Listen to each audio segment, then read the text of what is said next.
ដូចមួយនៅជាព្រៃភ្នំមានរឿងព្រេងនិយាយថានៅពេលយប់ពេញបរមី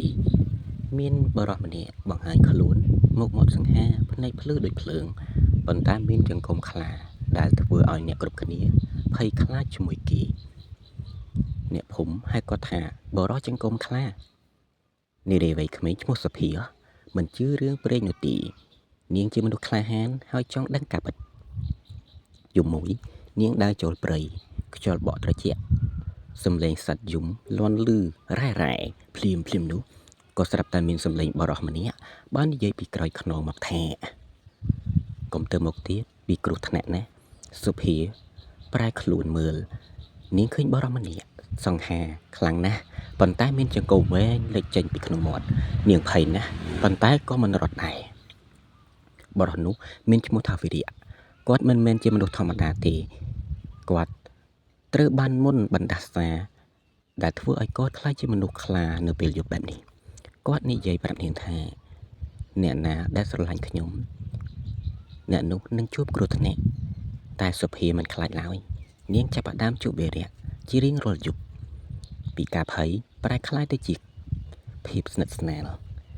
វិរិយមានមន្តស្នេហ៍ពិសេសពាក្យសម្ដីទន់ភ្លន់បេះដូងស្មោះបានធ្វើឲ្យសុភាដាក់ចិត្តលើគាត់យ៉ាងជ្រាលជ្រៅគំនិតនេះស្រដៀងនឹងគំនិតមន្តស្នេហ៍បរិសដែលពិពណ៌នាពាក្យបែបល្ហែមលួងលោមស្ត្រីថ្ងៃមួយអ្នកភូមិដឹងថាវិរិយមានភាពអាថ៌កំបាំងពួកគេចង់សម្លាប់គាត់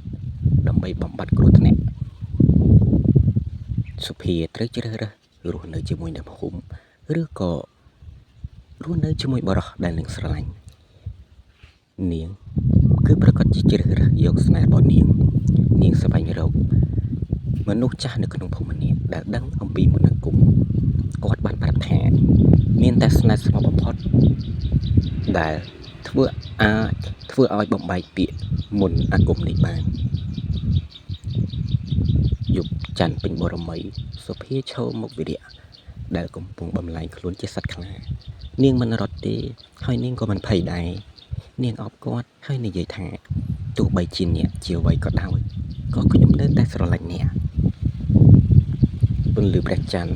ភ្លឺខ្លាំងឡើងចង្កូមខ្លាបានបាត់ទឹកយឺតវិរិយវិលត្រឡប់មកជាមនុស្សធម្មតាវិញ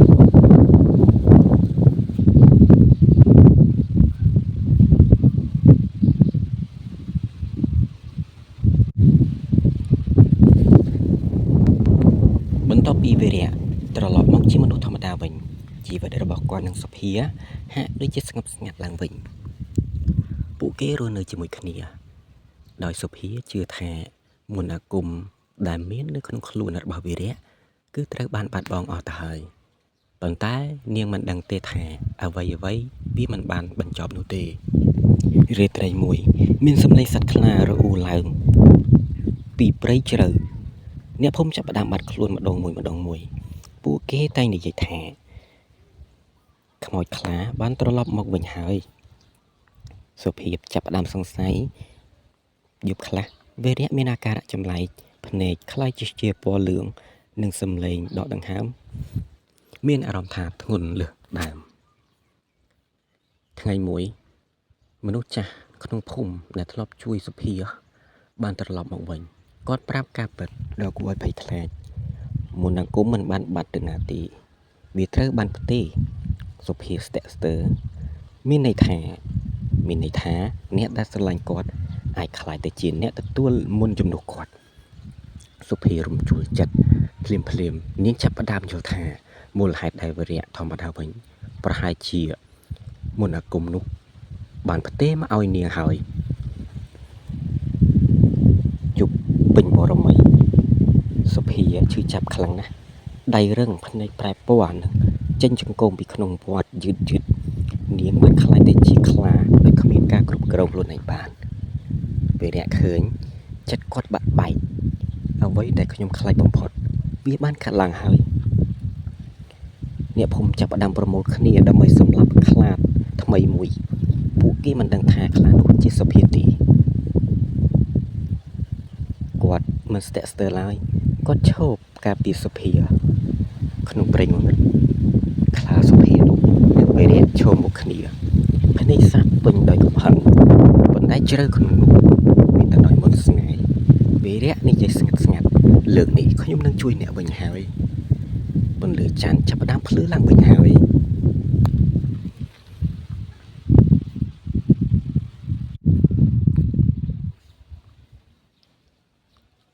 ក្រំពន្លឺព្រះច័ន្ទពេញវងព្រៃស្ងប់ស្ងាត់ប៉ុន្តែពោពេញដោយភាពតានតឹងសុភាដាក់បានคล้ายខ្លួនទៅជាខ្លាឈរនៅមុខវីរៈភ្នែករបស់នាងពេញដោយភាពព្រៃផ្សៃប៉ុន្តែ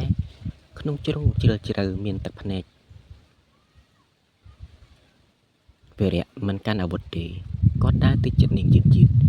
សុភាខ្ញុំដឹងថាអ្នកនៅក្នុងនេះខ្លាស្រែកឡើងខ្លាំងដូចជាកំពុងប្រឆាំងនឹងអ្វីមួយនៅក្នុងខ្លួនអ្នកភូមិបានមកដល់ពួកគេចង់សម្លាប់ខ្លាដើម្បីបញ្ចប់គ្រោះថ្នាក់នេះបាញ់វាទៅសំឡេងបរិះម្នាក់បានស្រែកឡើងវីរៈឈរការពារសុភាដោយមិនខ្លាចស្លាប់នាងមិនមែនជាសត្វទេនាងជាមនុស្សទេអ្នកភូមិមិនស្ដាប់ទេពួកគេលើកអាវុធភ្លាមនោះសុភាក្នុងរូបជាខ្លាក៏បានបញ្ឈប់វីរៈនាងដកខ្លួនថយក្រោយភ្នែកនាងមានទឹកភ្នែកហូរហាក់ដូចជានាងយល់នៅអ្វីមួយនាងបែរមកទៅរកអ្នកភូមិហើយស្រែកម្ដងចុងក្រោយថាមិនមែនជាសំឡេងខ្លាតែជាសំឡេងមនុស្សរត់ទៅវីរៈភ្ញាក់ផ្អើលទេខ្ញុំមិនចាក់ចេញពីអ្នកទេសុភាបិទភ្នែកហើយរត់ចូលទៅក្នុងពន្លឺព្រះច័ន្ទពន្លឺភ្លឺខ្លាំងឡើងដូចជាកំពុងដុតបំផ្លាញមន្តអាគម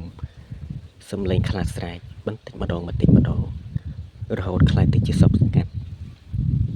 ពេលពន្លឺបាត់ទៅនៅលើដីមានតែសុភាតែគ្មានដង្ហើមដកទៀតទេ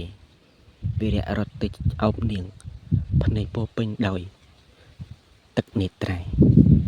អ្នកបានជួយខ្ញុំហើយឥឡូវអ្នកបាត់បង់ជីវិតអ្នកភូមិហាក់ស្ងាត់ពួកគេចាប់ផ្ដើមយល់ពីការលះបង់របស់នាងមន្តអាគមត្រូវបានបំបែកតែតម្លៃគឺជីវិតសុភាពីថ្ងៃនោះមកមិនមានខ្លាខ្មោចទៀតឡើយតែអ្នកភូមិនិយាយពីរឿងស្នេហាមួយស្នេហ៍ដែលលះបង់ស្នេហ៍ដែលអាចបំបែកមន្តអាគមវីរៈនៅរស់ប៉ុន្តែគាត់មិនមានក្តីញញឹមដូចពេលមុនទៀតទេជារៀងរាល់យប់ពេញបរមីគាត់មកឈរនៅកន្លែងដដែលដើម្បីចងចាំនារីម្នាក់ដែលបានស្រឡាញ់ដែលគាត់បានស្រឡាញ់ដល់ថ្នាក់បោះបង់អ្វីទាំង